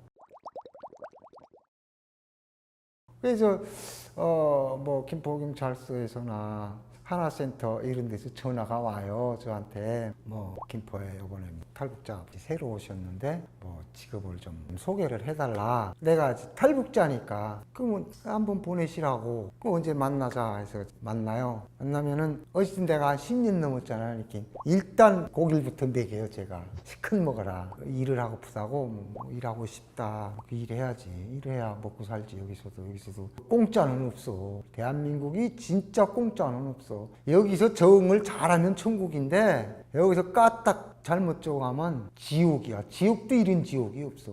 눈에는 풍년이고. 그래서 물어봐요. 내가 그 친구들한테 희망 월급이 얼마냐. 희망 월급이 못해도 400 받아야죠. 못해도 400 받겠다는 게 보편적이에요. 내가 그거 보고 깜짝 놀랐어. 400? 그러면 제가 하나센터 선생님이나 담당 형사님들한테 말씀드려요. 이분 모셔가세요. 400, 여기 김포에 400만 원짜리 직업 없습니다. 제가 물어봐요. 무슨 기술이 있냐? 없어요. 아무것도 없어요. 근데 어떻게 400이냐고. 그래서 내가 이제 그분들한테 그러지 말고 한우물을 팔아. 우리는 그러니까 여기서 교육부터가 하나원이나 뭐 국정원이나 하나센터나 뭐 이런 데서 다 배움 카드로 다 학원을 다 공짜로 다녀요. 그 시스템이 또 그렇게 돼 있으니까. 그러니까 이자 그 말의 연속인데 북한에서 TV 볼 때는 노동자들이 다 컴퓨터에 앉아서 넥타이 매고 반짝구도 신고 아주 칸타타 먹으면서 이런 걸 보다 나니까 그런 쪽을 손으로 한단 말이에요. 그래서 내가 말을 해요.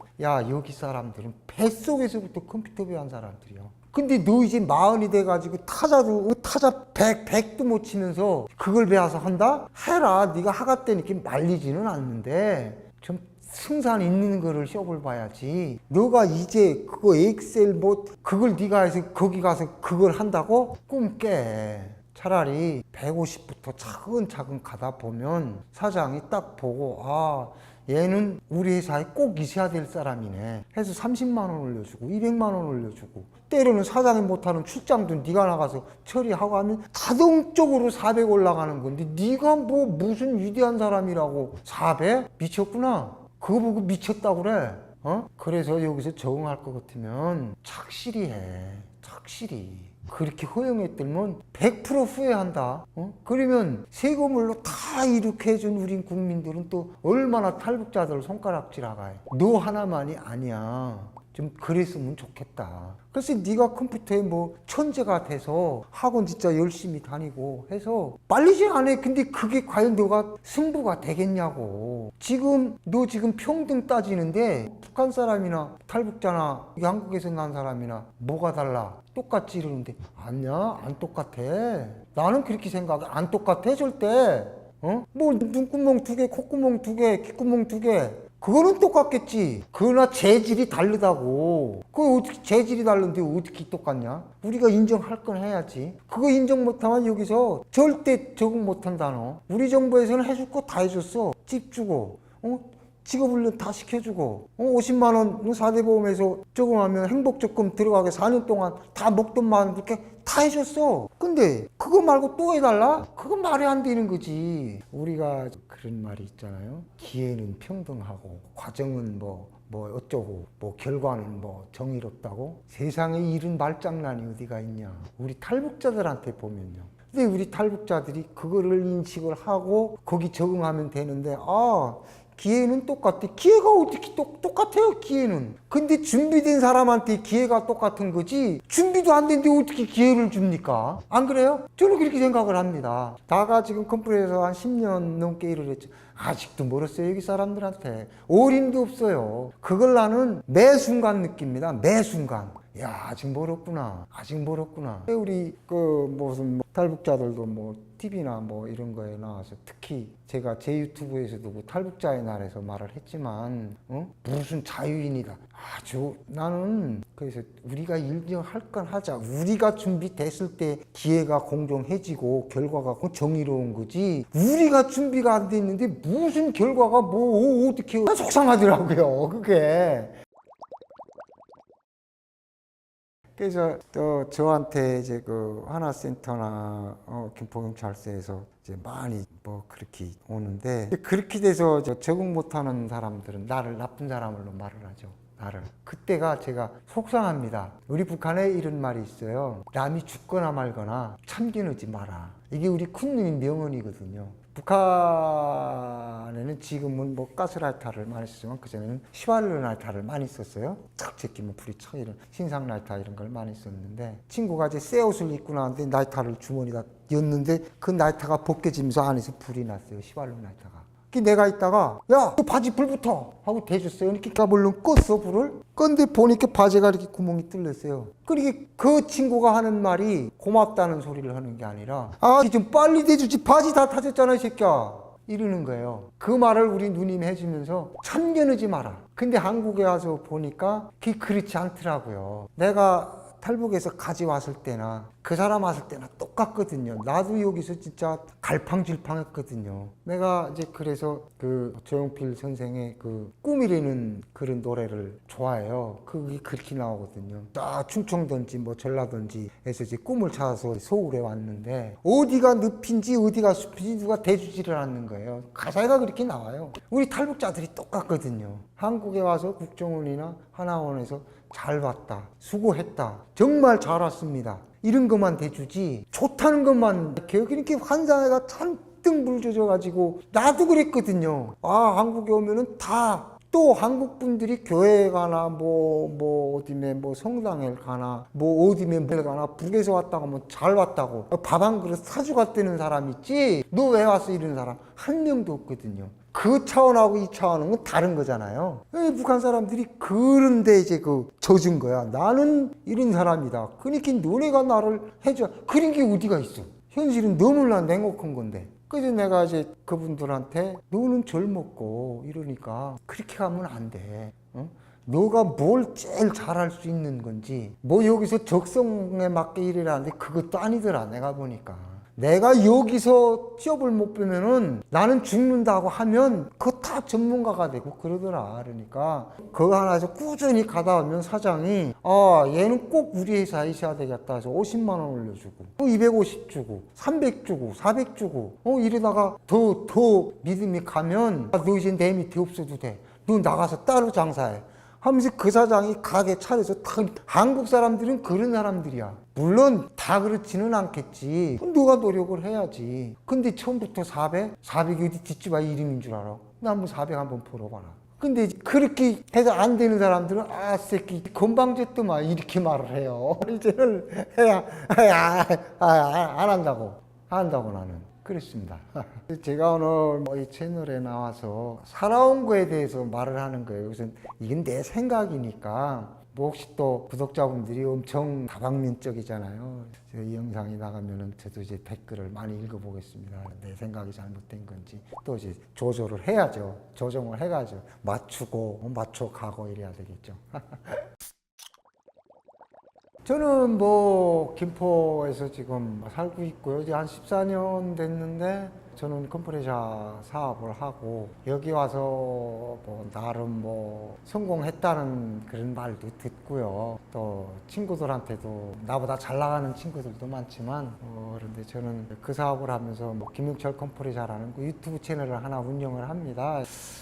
그게 무슨 뭐 나를 자랑한다기보다도 북한의 뭐 실상을 내가 보고 듣고 뭐 그런 거를 알리고 또 우리 한국의 탈북자들이 한 3만 5천 명 들어왔잖아요. 그 사람들이 대한민국을 보고 느끼고 받아들이고 뭐 표출하는 게 다 달라요. 그래서 저게 왜 다를까? 출발은 다 똑같이 했는데 그 왜 다를까 하는 그런 쪽 말도 하고 나름 뭐 그래도 우리 대한민국에 도문 못 돼도 지문 되지 말자 이렇게 나름대로 그런 좌우명을 가지고 있는데 이제 북한 이탈 주민의 날에서도 제가 그거를 왜 제정해야 되는지 왜 이탈 주민이라는 말을 싫어하고 탈북자라는 말을 싫어하는지 왜 그런지 이거를 내 나름대로 말을 했는데 거기도 댓글이 뭐 너만 잘났냐 이런 댓글도 있고 그 말이 맞대는 말도 있고 또 어떤 탈북자들은 뭐 전화로다가 뭐 이러는 분들도 있어요.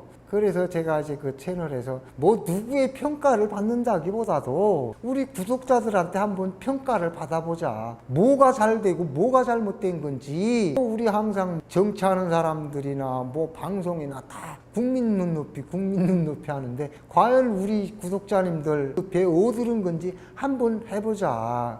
우리가 과연 자유인이라고 과연 그를 말할 자격이 됐는가. 내가 좀 전에도 못해도 400만 원 월급 받아야지 이러는데 우리가 400 월급 받을 정도의 준비가 돼 있는가. 그 준비가 돼 있을 때 내가 한 거에 대해서 책임질 때 우리가 자유를 논하고 민주를 논할 수 있는 거지. 이걸 무조건 뭐 자유가 뭔데. 그래서 내가 그 채널에서도 말씀을 드렸던 건데 오늘 또 이 채널을 빌어서 그 말씀을 드려봅니다. 탈북자는 탈북자지. 우리가 왜 근본을 흔들라고냐. 자기의 정체성을 흔들라고냐. 우리가 북한 사람으로서 거기서 살다가 여기 대한민국 국민이 됐으면 여기 국민들 감정에 맞게 여기 법이 테두리 안에서 목소리 낼 건 내고 차별받았다 이렇게 말을 하는 거지. 우리가 준비도 안 됐는데 차별받는다 공정치 않다 이거는 아니지 않냐. 제가 좀 전에도 말씀드렸지만 저는 아직도 그걸 시시각각 느낍니다. 아직 멀었다 내가 한국 분들한테. 여기 컴프레셔 사업하시는 분들 보통 60 지나신들 보면 어깨가 다 이렇게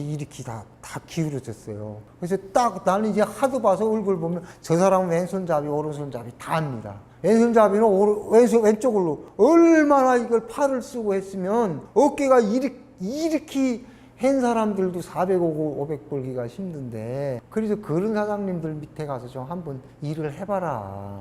그거 뭐 일 못한다 뭘 한다고 하면 갑질한다고. 갑질 아니 그게 어떻게 갑질이냐. 저도 이제 우리 탈북자들 한 30명 써봤는데 이게 오냐 하면은 이게 안 되겠더라고요. 나부터도. 그런 거를 이 채널을 말씀드리면서 우리 국민들이 보듬을 거는 보듬지만 비판할 때는 좀 아프게 비판을 해줘라. 그래야 우리도 탈북자들도 좀 이게 사람이 되지. 그냥 잘 왔습니다. 마음껏 자유를 누리세요. 마음껏 행복을 누리세요. 이러면은 이게 약과 같은 거거든요.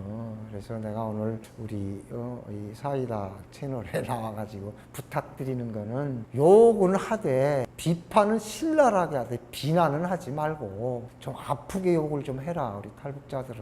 그래야 우리가 여러분들이 낸 세금 이걸로 이렇게 해준 거가 이게 보람이 있는 거지. 이게 마이너스가 지면 우리나라는 마이너스 지면 못 참는 성질이잖아요. 이겨야 되는 나라잖아요. 그래서 오늘 이 채널을 미디어를 통해서 이런 말씀을 드립니다. 어쨌든 뭐 두서없이 여기까지 말씀드렸는데 많이 구독해 주시고 많은 댓글 남겨주시면 감사하겠습니다.